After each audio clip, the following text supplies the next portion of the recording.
이게 사무엘을 바라보는 백성들의 시각이자 생각이었다는 겁니다. 오늘 제가 성도님들과 특별히 나누고자 하는 것은요, 오늘 본문의 문제를 백성들의 입장이 아니라 사무엘의 입장에서 한번 보자는 거예요. 지금 이스라엘 백성들이 사무엘에게 하고 있는 말을 있는 그대로 표현하면 이런 거예요. 이제 사무엘, 당신은 나이가 들어서 예전처럼 우리를 이끌 능력도 안 되고 판단력도 부족하니까 이제 그만 사사의 자리에서 물러나시고 대신 그 다른 나라들처럼 그 자리에 왕을 세워달라고 말하는 겁니다. 여러분, 사무엘도 사람인데 이런 말을 들으면 어떻겠습니까? 성도님들이 사무엘이라면 어떠시겠어요? 이스라엘 백성들을 위해서 인생을 다 바쳐 헌신하고 수고했는데 이제 그만 물러나라고 한다면 그 마음이 어떻겠냐는 거예요. 이때 사무엘의 심령이 6절에 나와 있어요. 사무엘은 왕을 세워 다스리게 달라는 장로들의 말에 마음이 상하여 주님께 기도를 드렸더니 주님께서 사무엘에게 말씀하셨다. 백성이 너에게 한 말을 다 들어주어라. 그들이 너를 버린 것이 아니라 나를 버려서 자기들의 왕이 되지 못하게 한 것이다. 성경은 말합니다. 백성들이 사무엘을 더 이상 자신들의 사사로 인정하지 않는 것에 대해서 그 마음이 상했다고 말하고 있습니다. 오늘날로 치면 자신을 뒷방 늙은이 취급하는 것에 대해서 마음이 몹시 안 좋았다는 거예요. 큰 교회 보면요, 담임 목사가 있고 원로 목사가 있습니다. 시무 장로가 있고 원로 장로라는 것이 있어요. 직분 앞에 원로라는 말이 붙는다는 것은요, 좋게 말해서 원로고요. 그 속에 담겨있는 속뜻은 이제 교리의 치리는 담임 목사, 시무 장로에게 맡기고 그 자리에서 물러나 달라는 겁니다. 사무엘이 바로 이런 상황이 된 거예요. 시무 사사였다가 원로 사사로 물러나게 된 겁니다. 그렇다면 오늘 말씀의 주제예요. 사무엘은 나이가 들어서 사사의 자리에서 물러난 다음에 무엇을 하면서 남은 여생을 보냈는가 하는 겁니다. 지금 이 자리에도 사무엘과 같은 원로 장로님이 계시고요, 원로 권사님이 계세요. 유권사님 같은 경우에는요, 그냥 원로도 아니고 원로 권사님이세요. 원로라는 말이 안 붙었을 때는 교회에서 이런저런 일들을 많이 하셨을 거예요. 듣기로는 장로님 같은 경우에는 교회에서 많은 행사들을 주관하셨다고 들었습니다. 유권사님 같은 경우에는 교회에서 꽃꽂이를 전담 맡아서 하신 걸로 알고 있습니다. 교회를 섬기시는 모습들을 제가 직접 보지는 못했지만 맡으신 일들을 사명으로 여기시고 그 일들을 충성되게 감당하셨을 거예요. 그리고 지금도 마음 같아서는 예전만큼은 아닐지라도 그때의 반만이라도 교회를 섬기고 싶은 마음이 굴뚝 같으실 겁니다. 근데 현실은 어떻습니까? 예수님이 하신 말씀, 마음은 원이로되 육신이 약하도다. 하고 싶어도 할 수 없는 때가 찾아왔다는 거예요. 교회에서 무언가를 맡아서 할 때는 그래도 내가 하나님을 섬기는 것 같고 성도로서의 자존감도 생기고 사명의식도 있었는데, 교회에서 내가 할 수 있는 역할이 딱히 없다고 느껴지는 순간 어떻게 되느냐? 제일 중요한 문제, 신앙의 목표를 잃어버리게 됩니다. 무엇을 하면서 남은 여생을 보내야 하는지 신앙생활의 목표와 방향을 잃어버리게 되는 거예요. 지금 한국교회의 많은 성도님들이 은퇴 이후에 이런 신앙적 딜레마, 고민에 빠져 있다는 겁니다. 왜 이런 현상들이 일어날까요? 교회가 하는 대부분의 활동들이 일 중심, 행사 중심이기 때문에 성도들의 신앙생활의 모든 포커스가 일 중심, 행사 중심으로 맞춰져 왔기 때문입니다. 지금까지 일 중심으로 신앙생활을 했는데 어느 날 갑자기 그 일이 없어지면 어떻게 되겠습니까? 신앙의 목표가 사라지는 거예요. 목표가 것은요, 신앙생활의 방향을 잃어버린다는 겁니다. 직분을 맡아서 열심히 봉사할 때는 몰랐는데 막상 그 하던 일을 내려놓게 되면 갑자기 신앙의 목표가 사라진다는 거예요. 그러면 목표만 사라지느냐? 목표와 사라지면요, 신앙생활의 의욕과 열정도 같이 사그러들게 되는 겁니다. 이 문제는요, 비단 나이 많으신 성도님들만의 문제가 아니라 모든 크리스천들이 한 번은 반드시 겪게 되는 영적 문제라는 거예요. 바로 이 점에 있어서 사무엘의 이야기가 우리에게 많은 영적 메시지를 전해주고 있는 겁니다. 사무엘은 이스라엘의 사사로서 사사일을 열심히 감당하면서 살았습니다. 그런데 어느 날 갑자기 백성들의 요구에 의해서 사사직을 내려놓게 된 겁니다. 사무엘의 입장에서 보면요, 지금까지 하던 일이 갑자기 사라지게 된 거예요. 우리가 여기서 주목해야 되는 것이 있어요.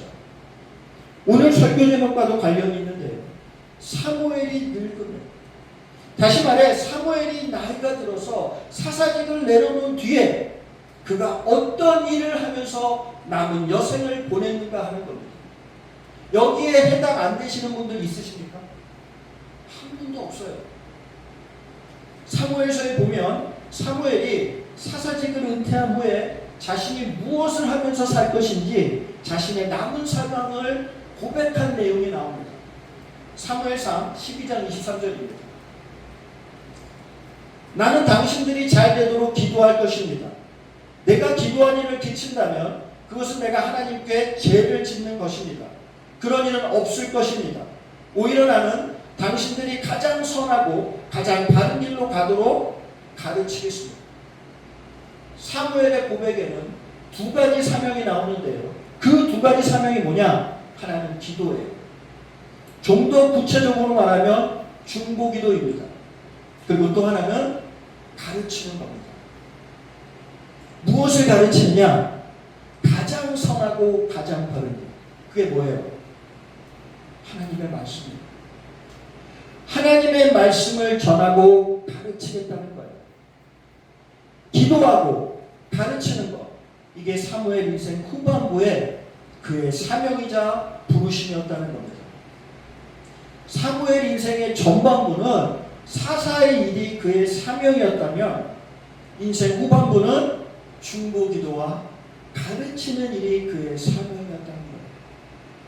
성도님들이 신앙생활을 하면서 가장 오해하는 말이 뭐냐면요, 사명이라는 말이에요. 우리가 누군가를 가르친다고 하면 가르치는 일, 그것은 사명이라고 생각해요. 그런데 기도는 어떻습니까? 성도님들 가운데 기도하는 것을 사명이라고 생각해 보신 적 있으세요? 거의 없으실 거예요. 왜 그러느냐? 가르치는 것은 일이라고 생각하는데 기도는 일이라고 생각하지 않기 때문입니다. 여러분, 사명이라는 말은 무슨 뜻이냐면요, 맡겨진 임무라는 말입니다. 맡겨진 임무.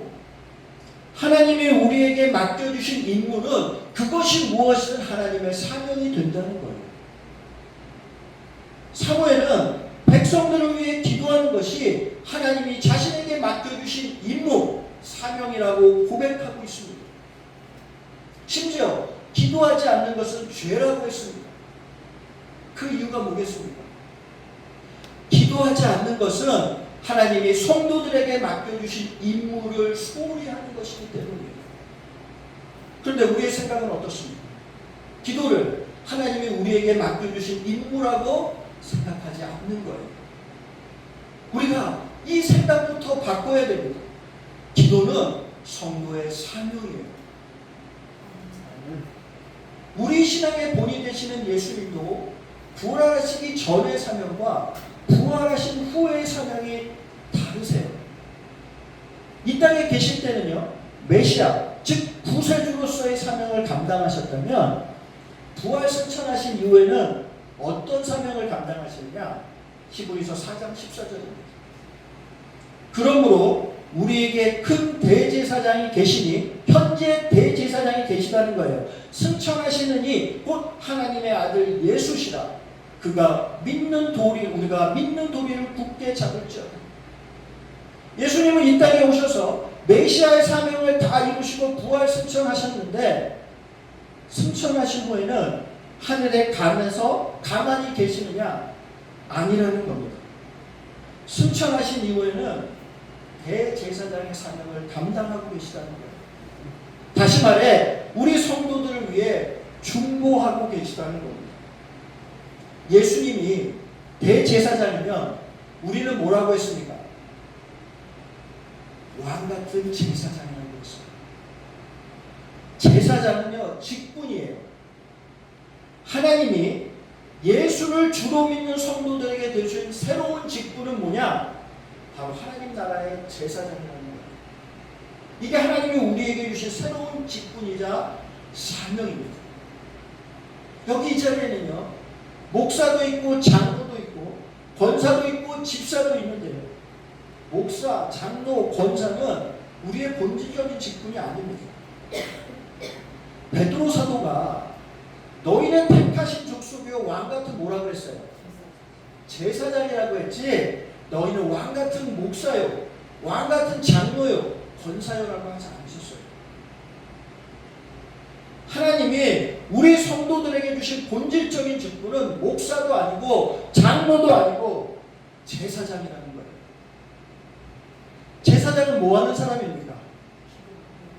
하나님과 백성 사이에서 제사하는 사람이에요. 다시 말해 중보하는 사람이라는 겁니다. 구약시대의 제사장은 제사를 통해서 중보를 했다면, 신약시대의 제사장은 기도를 통해서 중보의 사명을 감당하는 겁니다. 은퇴 이후에 많은 성도님들이 왜 신앙의 목표와 방향을 잃어버리시느냐? 자신의 사명을 모르기 때문이에요.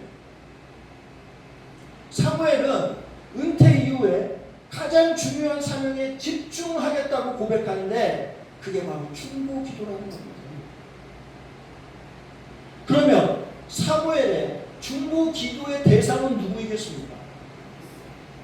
자신과 같이 늙어가는 현재의 세대도 포함되겠지만 그보다 더 중요한 것은 다음 세대입니다. 사무엘의 세대는 삶 속에서 온몸으로 하나님을 배웠지만 다음 세대는 하나님을 모른다는 거예요.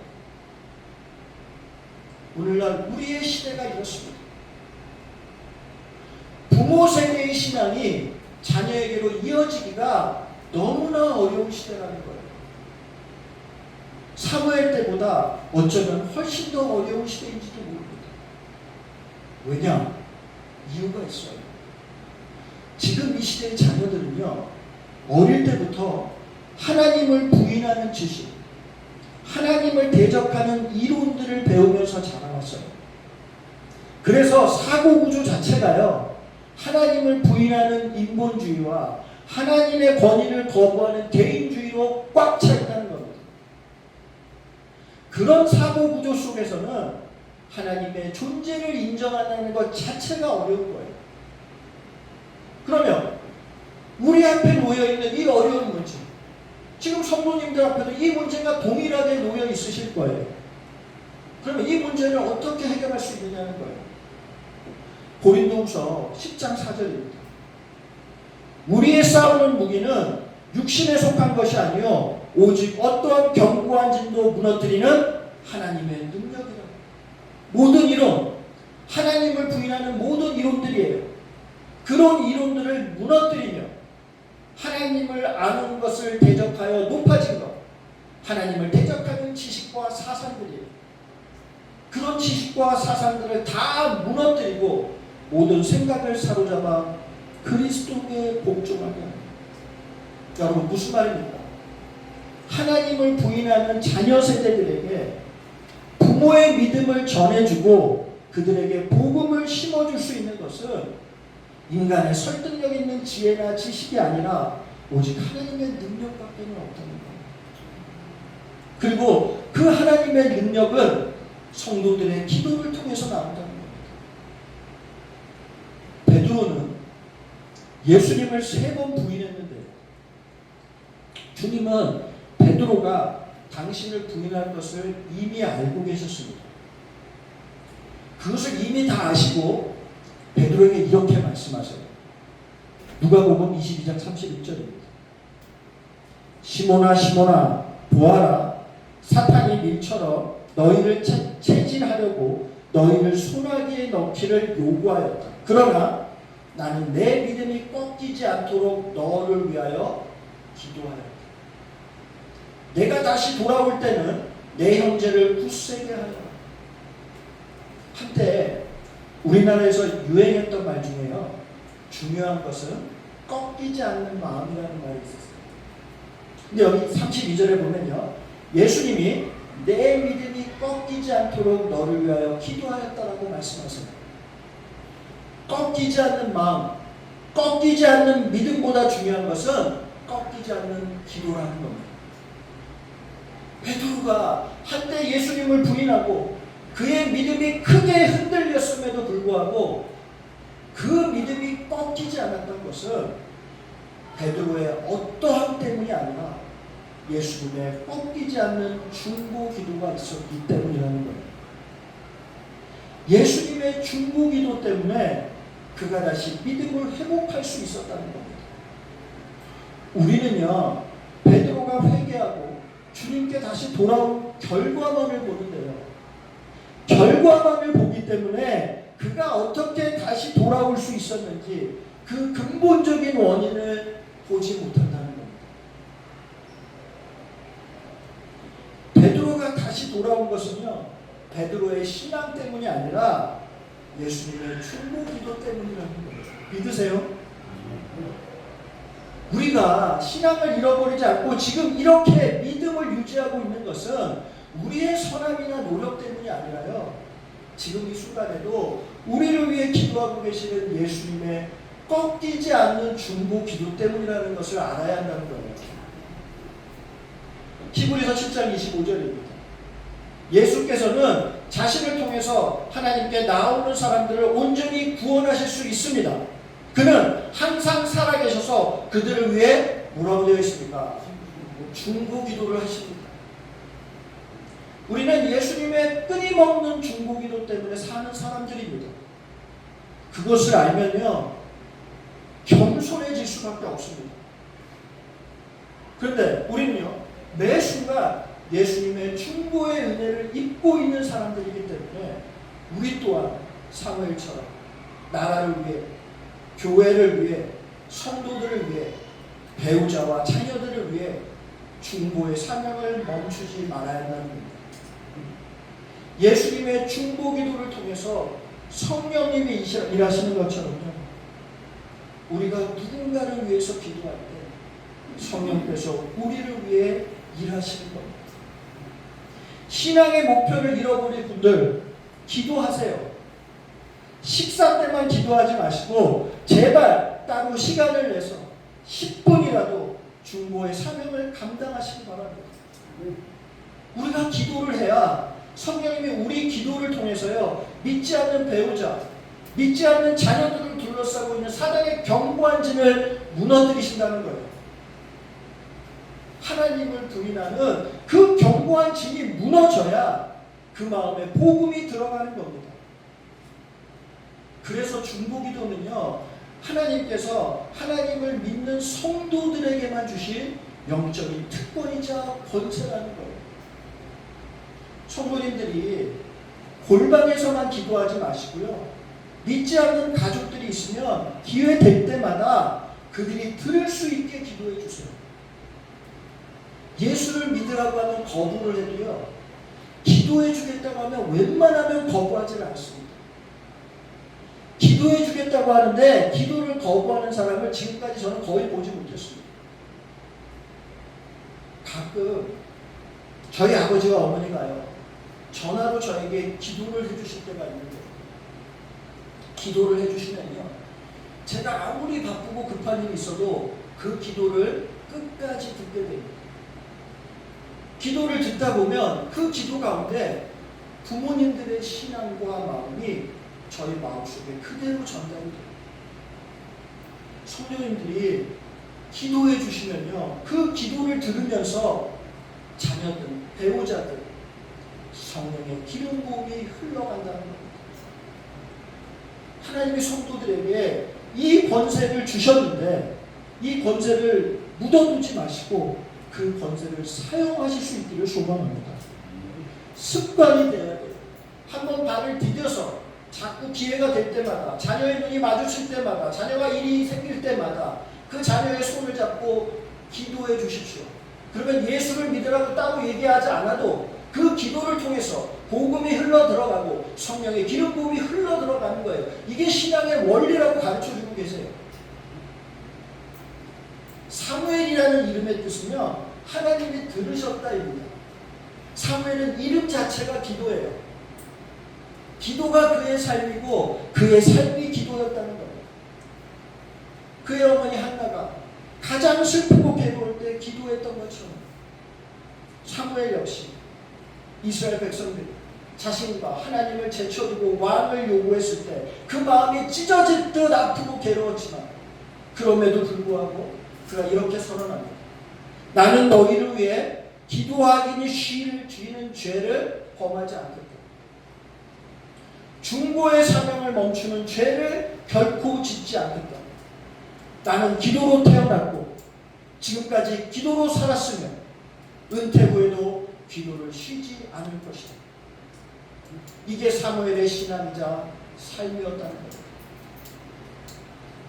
누가복음 2장에는요, 예수님의 탄생 이야기가 나와요. 근데 거기에 아주 중요한 인물, 성경적으로 사람들은 중요하게 여기지 않는데 성경적으로는 너무 중요한 인물이 나와요. 한나라는 한 여인이 나옵니다. 성경은 이 안나라는 여인에 대해서 이렇게 말해요. 누가복음 2장 37절입니다. 과부가 되고 84세가 되었다가 이 사람이 성전을 떠나지 아니하고 주야로 금식하며 기도함으로 섬겼다.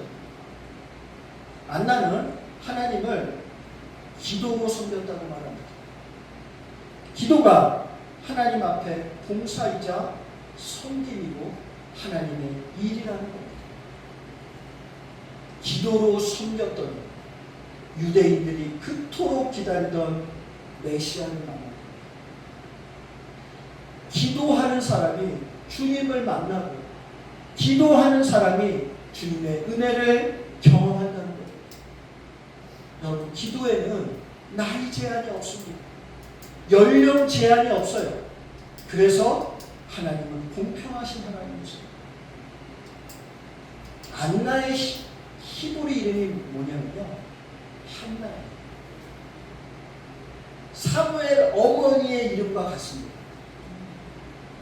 구약의 한나는 기도로 사무엘이라는 귀한 아들을 만났다면 신약의 안나, 신약의 한나는 기도를 통해서 예수 그리스도를 만났다. 여러분, 우리의 짧은 생각으로 기도의 능력을 제한하지 마시기 바랍니다. 지금 이 자리에 계신 안나와 같이 나이 많으신 성도님들께 간곡히 권면드립니다. 지금까지 기도를 잘 안 하셨다면 지금부터라도 하시기 바랍니다. 좀 더 강하게 말씀드리면 하셔야 돼요. 나이가 들면 사무엘처럼 그 사명이 달라지게 됩니다. 그런데 어떠한 경우에도 달라지지 않는 사명, 바뀌지 않는 사명이 있는데 그건 바로 기도의 사명이라는 겁니다. 사단이 성도들에게 심어주는 무서운 미혹이 뭐냐면요, 인생에서 40대, 50대의 10년은 너무나 소중하고 아까운 시간인데 70대, 80대의 10년은 그냥 흘려보내도 되는 그런 하찮은 시간들로 생각하게 만든다는 거예요. 세상은 그렇게 생각할지 모르지만 하나님은 결코 그렇게 보지 않으신다는 겁니다. 고린도후서 4장 16절이에요. 다 같이 한번 읽어보시겠습니다. 시작. 그러므로 우리가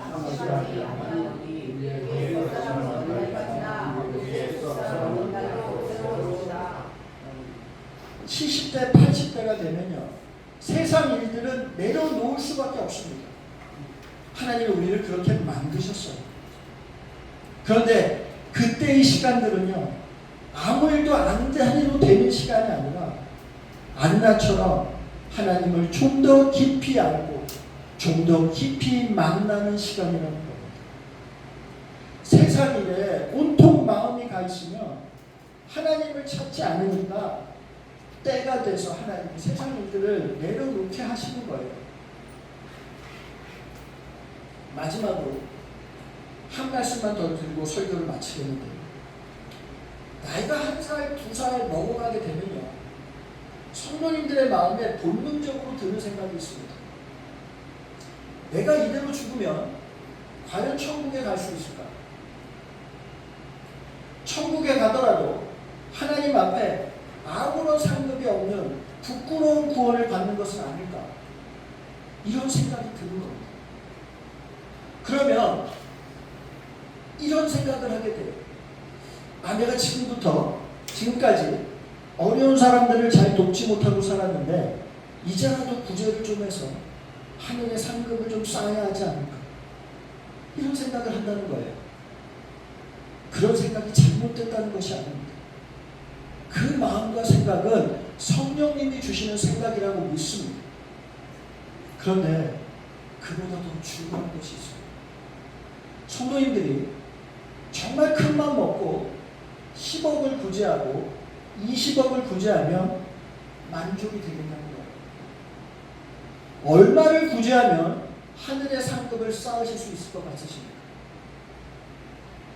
얼마가 됐든요, 그 일로 인해서 성도님들이 만족스럽다면 그것은 성도님들의 자기 의인뿐이에요.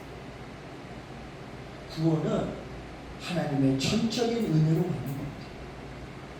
그런데도 우리가 왜 구원에 있어서만큼 이런 강박관념을 갖느냐? 신앙생활을 일이라고 생각하기 때문에. 우리는 알게 모르게요, 우리가 하나님이 원하시는 뭔가를 해야만 하나님이 나를 보호해 주실 것 같고 뭔가를 이루어야만 복을 주실 것 같다는 생각을 합니다. 여러분, 하나님이 우리에게 진정으로 원하시는 것이 무엇일까요? 하나님이 우리에게 원하시는 것은요, 우리가 뭔가를 이루고 뭔가가 되는 것이 아니에요. 물론 그것도 하나님의 기쁨이 되겠지만 하나님이 우리에게 진정 원하시는 것은 우리가 하나님의 자녀가 되는 겁니다. 우리가 하나님의 자녀가 되는 것, 그거 하나 때문에 예수님이 십자가에 죽으신 거예요. 하나님이 우리에게 원하시는 것은 단지 그거 하나뿐인데 우리는 스스로가 하나님을 너무 복잡하게 생각한다는 거예요. 성도님들의 자녀가 성도님들이 바라는 대로 안 되고 원하는 대로 안 간다고 그 자녀를 버리십니까? 부모의 뜻대로 안 간다고 호적에서 파버리시냐고요? 아니잖아요. 물론 열받아서 그런 말을 할 때도 있지만 그거는 진심이 아니지 않습니까? 하나님이 우리에게 원하시는 것은 성취나 일이 아니라 관계입니다. 하나님은 우리와 그저 깊은 관계를 맺고 싶으신 거예요. 신앙생활에서 가장 중요한 것은요, 내가 정말 하나님과 아버지와 자녀의 관계를 맺고 있느냐는 겁니다. 우리 안에 이 관계만 확실하면요, 내가 구원을 받을 수 있을지, 천국에 갈 수 있을지 그런 걱정할 이유가 없다는 거예요. 그래서 우리가 신앙의 원리를 제대로 알아야 하는 겁니다. 우리가 뭔가를 해서 하나님의 자녀가 되는 것이 아니라요, 하나님의 자녀가 되면 하나님이 원하시는 뭔가를 할 수 있게 되는 거예요. 성도인들이 이 영적인 원리와 순서를 꼭 기억하시기를 소망합니다. 두 가지 사실만 한번 확인하고 말씀을 마치겠습니다. 첫째, 기도는 하나님이 모든 성도들에게 주신 하나님의 사명이라는 겁니다. 둘째, 신앙생활에서 가장 중요한 것은 일이 아니라 하나님 아버지와의 관계라는 겁니다. 이 시간 이 두 가지 메시지가 성도님들의 심령 싸움에 힘겨질 수 있기를 주님의 이름으로 축원드립니다. 찬송가 310장을 찬송하겠습니다.